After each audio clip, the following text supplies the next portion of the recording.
Hi, my name is Ann V. Brady, and I'll be reading a portion of chapter 3 of A New Beginning, the story of my adoption, life, and service, illustrated by Eric C. Brady. I went home and requested a razor from my mother to go ahead and shave my legs. One girl, Jeannie, was friends with me and with my tormentors. While she liked the other girls, such as Liz and Gail, she stood up to them and defended me. Jeannie told these girls to stop bullying me or she would no longer be their friend. Her, ultimately, her ultimatum surprisingly worked. My mother tried to discourage me from shaving my legs. My mom said that shaving my legs would make the hair grow back darker when it came back, and then I would have to constantly shave my legs after that. Of course, being a teenager, I ignored everything she said. I found out that she was right, as adults usually are. When I turned 16, I got my ears pierced. I had my ears pierced at a store. The clerk anesthetized each earlobe, sterilized the equipment, and wiped my earlobes with alcohol each time. Making the hole was quick and easy, and the clerk that did it put in the post and gave me instructions on how to take care of my ears and keep them clean and not and from getting infected. Some girls in my 4-H group also got their ears pierced, but some of them weren't as lucky as I was. One girl went to her doctor to get her ears pierced. Unfortunately, one ear was pierced before it became numb, and it was painful when the doctor made the hole. I started guitar lessons at 16 also. My guitar teacher was cool. He had long brown wavy hair, brown eyes, a big bushy beard, and he always had a smile. He was left-handed. He showed me how to play the guitar by turning the guitar upside down. He was a great teacher. My parents bought me a Yamaha guitar. Unfortunately, when it came to playing the chords, instead of just notes, I had a problem. My fingers were too short to play chords across the neck of the guitar. In my sophomore year, I also started teaching CCD to exceptional children at the church. I had a study guide and I followed the lesson plans exactly as they were presented in the book. I enjoyed teaching the class, even though sometimes it was difficult. The students, especially the boys, would go off topic and want to discuss who was stronger, Batman or Superman. It was hard to keep the students focused on the lessons at hand. The fun activities such as drawing or coloring to bring the lessons into focus helped a lot. At the end of the year, I was informed I would have to take religious instruction to continue teaching the class. I was afraid it was going to be like the CCD classes that I had stopped attending, so I decided not to teach religious instruction anymore. One Saturday, after I woke up and got out of bed, I bent over to pick something up off the floor. Unfortunately, I couldn't straighten back up. My back seemed to have locked up. Eventually, my back muscles loosened up and I was able to stand up straight. The following week, my mother took me to an orthopedic doctor. He took x-rays of my back. The doctor said he thought I had strained a muscle in my back. After looking at the x-rays, he told me that I need painkillers to relieve the pain in my back. The doctor wrote me a prescription for a painkiller and muscle relaxant. We took the prescription from him and left the office. As we were leaving the office, I threw the prescription in the trash.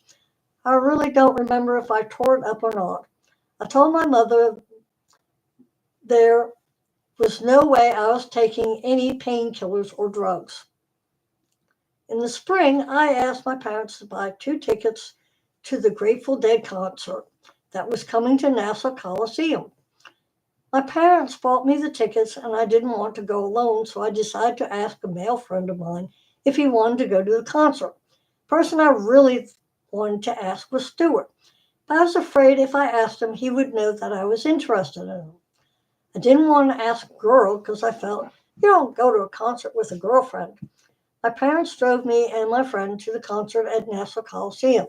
My parents let me know that we had to be in front of the Coliseum to be picked up at the time the concert was over. The concert was great.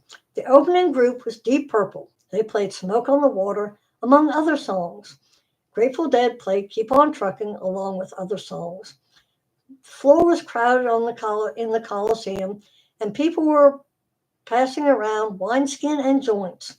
Smoke on the floor was so thick that you could get high without even smoking a joint. I had a great time and enjoyed the music immensely. When my brother Bob came home from Vietnam, he started working at my father's house gas station.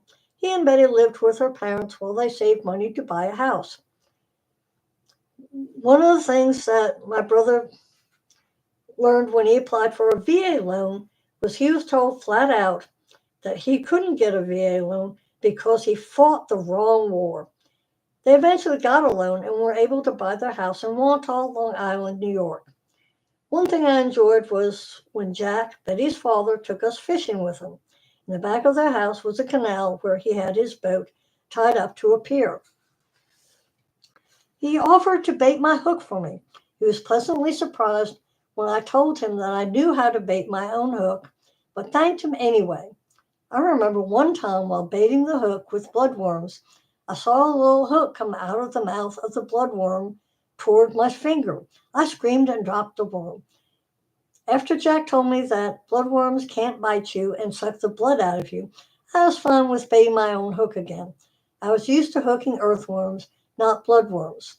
Even so, I made sure I always put the bloodworms on the hook mouth first to make sure that I didn't get bitten by them. My brother Jim also came along with us when we went fishing. Jim used a knife to inch worms on the hook as he didn't like touching the worms.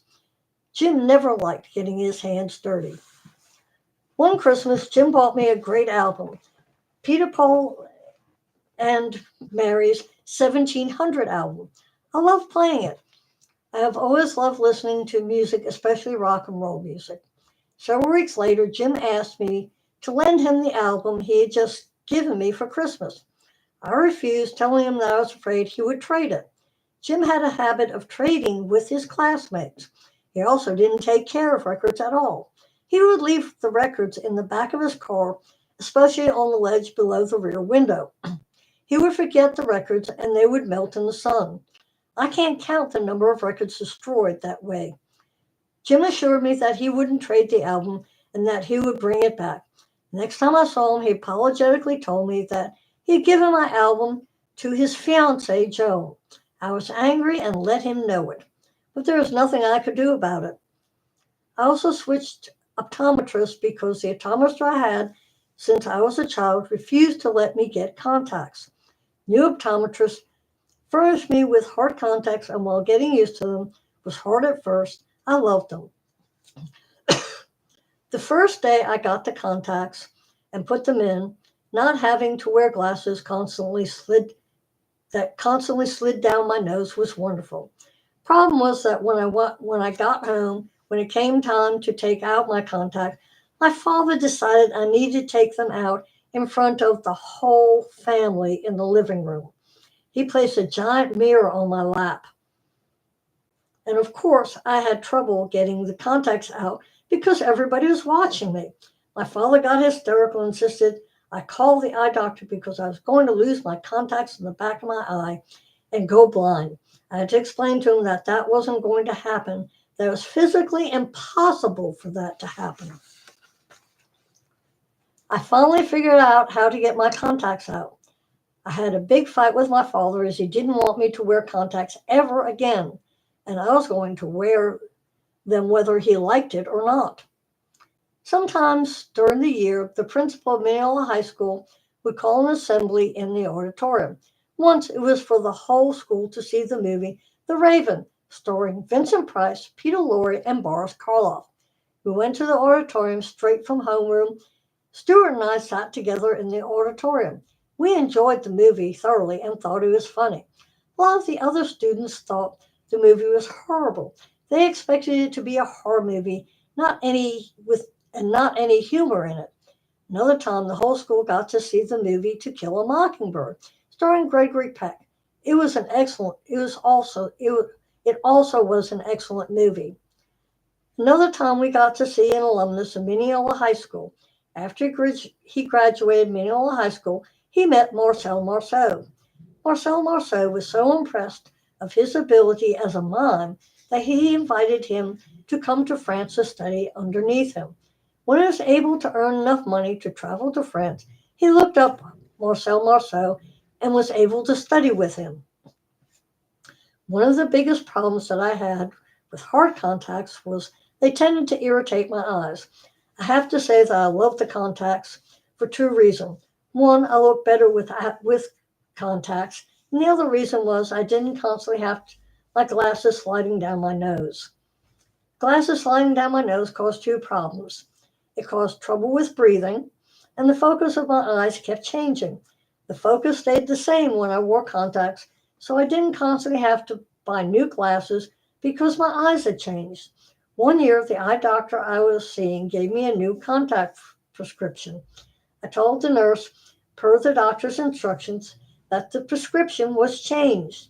The nurse then told me that no, it wasn't changed after she looked at it. The nurse ordered my contacts, and when I was called in to get my contacts, I picked them up. I started wearing the new contacts and had constant problems with the contacts that hurt my eyes, so I could only wear them a few hours a day. I finally called the doctor and made an appointment to have my eyes and the contacts checked out. When they looked at the contacts, I realized that the nurse had ordered the wrong contacts. She had ordered the old prescription. The nurse apologized for the mistake and ordered the new prescription right away. I wore contacts for several years after that, and then finally went back to glasses when I entered college because the hard contacts were just irritating my eyes too much. I always felt like something was in my eye. I also got braces when I turned 16. My mouth is extremely small, so my bottom teeth were crowded together. I had small gaps in the bottom with a tooth behind each gap. Gaps were too small for the teeth to move into.